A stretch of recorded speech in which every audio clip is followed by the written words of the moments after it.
పరవాయి నివసించే నగరానికి రాజు మనునీతి చోళుడు. ప్రజల్ని తన కనబిడ్డల్లా చూసుకుంటూ ధర్మబద్ధమైన పాలన సాగిస్తూ ఉండేవాడు ఆయన.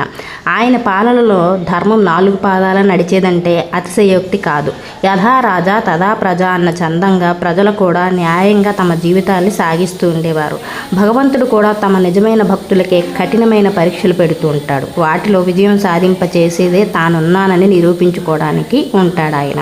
ఒకరోజు మనునీతి చోళుడు కుమారుడు విహారార్థం రథం ఎక్కి వెడుతున్నాడు. రాజబిడ్డ దురదృష్టమో రాజు ధర్మపాలనకు పెట్టిన పరీక్షో తెలియదు కానీ రథం సాగుతున్న సమయంలోనే చెంగును తులుతూ ఎగురుకుంటూ వస్తున్న లేగ దూడ అడ్డంగా వచ్చింది. అంతే. అప్పటి వరకు హాయిగా గెంతులు వేస్తూ కేరింతలు కొడుతున్న ఆవు దూడ రథ చక్రం కింద పడి నలిగి ప్రాణాలు కోల్పోయింది. ఈ విషాద సంఘటనను చూసి ఆవేదన చెందుతూ తల్లి గోవు కన్నీరు కారిస్తూ కదలక మెదలక పరుండిన తన బిడ్డను చుట్టూ తిరుగుతోంది. ఆ పరిస్థితుల్లో ఆవు ధైన్యాన్ని చూస్తే కరుడు కట్టిన హృదయం కూడా ద్రవించక మానదు. రాజకుమారుడు ఆవు పడుతున్న వేదనను పరికించాడు. తాను ఘోరమైన తప్పిదం చేశానని అనుకున్నాడు. ధర్మబద్ధంగా న్యాయం తప్పకుండా పాలించే తన తండ్రి పాలనకు మాయని మచ్చ తెచ్చే పని చేశానని కుమిలిపోతున్నాడు. ఈ పరిస్థితుల్లో ఏం చెయ్యాలో తెలియలేదు అతనికి. కానీ ఏదో చెయ్యాలి, ఆవుకు న్యాయం చెయ్యాలి. ఎలా? ఈ ప్రశ్న అతనికి మనసునికి తొలిచేస్తుంది. వేద పండితుల్ని జ్ఞానుల్ని సంప్రదించి ఇప్పుడు తానేం చెయ్యాలో కనుక్కునేందుకు బయలుదేరాడు. ఇదిలా ఉంటే ఆవు తన దీనావస్థను మహారాజుకు విన్నపించుకుందామని ఊరు మధ్యగా కట్టిన ధర్మగంటను అదే పనిగా మోగించసాగింది. తన రాజ్యంలో ఎవరికి అన్యాయం జరిగినా తక్షణమే తనకు తెలిసేలా ధర్మగంట ఊరి మధ్యలో కట్టించాడు రాజు. యముని మహిషపు లోహగంటలు ఖనాల్మంటూ మోగుతాయా అన్నట్లు ధర్మగంట నుంచి వెలువడే శబ్దం రాజు చెవిలో తూట్లు పడేస్తుంది.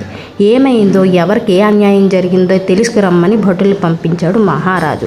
గంటను మోగించేది ఒక మూగజీవి అయిన గోమాలక్ష్మి అని తెలుసుకున్నాడు మనునీతి చోళుడు. అసలు ఆ గోవుకి జరిగిన అన్యాయం ఏంటో తెలుసుకురమ్మని మంత్రులను ఆజ్ఞాపించాడు. ఆవుకు జరిగిన అన్యాయాన్ని రాకుమారుడే కారణమని తెలిసింది. ఇప్పుడు ఏం చేయాలి? ఏం చేసి గోమాతకు సరైన న్యాయం చెయ్యాలి? అసలు ఏం చేసినా ప్రాణాలు కోల్పోయిన గోశిశువు తిరిగి వస్తుందా? ఏం చెయ్యాలో చెప్పి ధర్మ సంకటం నుంచి నన్ను బయటపడేనని రాజు ఆస్థాన పండితుల్ని విద్వాంసుల్ని కోరాడు. వారు చాలాసేపు తర్కించుకొని, మహారాజా మీరేమి విచారించకండి, ఇందుకు తగిన ప్రాయశ్చిత్తం చేసుకుంటే గోవుకు న్యాయం జరుగుతుంది, మీకు స్వస్థత చేకూరుతుందని చెప్పారు. అందుకు సమాధాన పడలేదు మహారాజు. పండితోత్తములారా, మీరు చెప్పినట్లు నేను ప్రాయశ్చిత్త విధిని నిర్వహించుకుంటే ఆ గోవత్సం లేగదోడ ప్రాణం పోసుకుంటుందా? ఆవుకు బిడ్డ సుఖం దక్కుతుందా? రాజన్నవాడు ఎప్పుడూ తన రాజ్యంలో జీవించే వారికి కలిగే 5 విధాలైన బాధలు, అంటే రాజు సేవకులు, శత్రువులు, దొంగలు, క్రూరముగాల వల్ల కలిగే బాధల నుంచి రక్షణ కల్పించాలని శాస్త్రాలు చెప్తున్నాయి. మీరేమో ప్రాయశ్చిత్తం చేసుకుంటే సరిపోతుందంటారు. ఇది ఎలా సాధ్యం? అలా చేస్తే నా వంశం మూల పురుషుల ముందు నేను తలదించుకోవలసి వస్తుంది. వారంతా ధర్మ న్యాయబద్ధమైన పాలన నందినంలో ఏనాడు కూడా వెనకడుగు వేయలేదు. ఇప్పుడు నా కుమారుని వంతు వచ్చేసరికి ఇలా ప్రాయశ్చిత్తంతో సరిపెట్టుకుంటే ధర్మం తప్పిన వాడిని అవుతాను. కాబట్టి నా కుమారుణ్ణి అదే రథచక్రాల కింద నుంచి పడేసి తొక్కించమని మంత్రిని ఆదేశించాడు.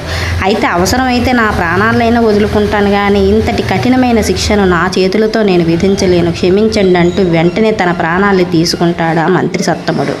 చేసేదేమీ లేక చివరికి రాజే తన కుమారుని వద్దకు వెళ్ళి అతన్ని అదే రథచక్రాల కింద పడేసి రథాన్ని లాగించాడు. అంతే, రాజకుమారుడు మరణించాడు. రాజు ధర్మదీక్షకు మెచ్చుకుంటూ దేవతలు ఆకాశం నుంచి పుష్పవృష్టి కురిపించారు, దేవదుంభువులు మోగించారు. అదే సమయంలో వృషభ వాహన రూఢులైన పార్వతీ పరమేశ్వరుడు రాజముందు ప్రత్యక్షమై, రాజా, నీ ధర్మ పాలనకు, స్వచ్ఛమైన రుజువర్తనకు ఎంతగానో సంతసించాను. ఇదంతా నేను కల్పించిన మాయనాటకం. చనిపోయినట్టు మీకు కనిపించిన ఆవు ధర్మదేనువు, దూడ దాని వత్సం.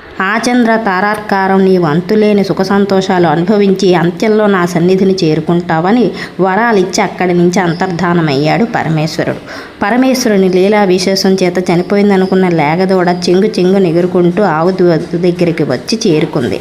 మరణించిన మంత్రి రాకుమారుడు కూడా దిక్కును లేచి కూర్చున్నారు. ప్రాణాలతో వచ్చిన కుమారుడిని చూసి అక్కున చేర్చుకుని శిరసును ముద్దాడాడు మహారాజు. పరమేశ్వరుడు తలుచుకుంటే చేయలేని కార్యం అంటూ ఏదైనా ఉంటుందా? ఆయన దయుంటే చనిపోయిన వాళ్ళు ఊపిరి పోసుకుంటారు, లేకపోతే జీవించాల్సిన వారు సైతం క్షణాల్లో కళ్ళు మోస్తారు. ఇదే దైవలీల, పరమేశ్వరుడి లీల. ఆయన ఇవ్వవలసినది ఏదైనా సరే శాశ్వతమైన, అందమైన, అద్భుతమైనదిగానే ఇచ్చేది ఉంటుంది. ఆ పరమేశ్వరుడు ఏది ఇచ్చినా. ఓం నమ శివాయ.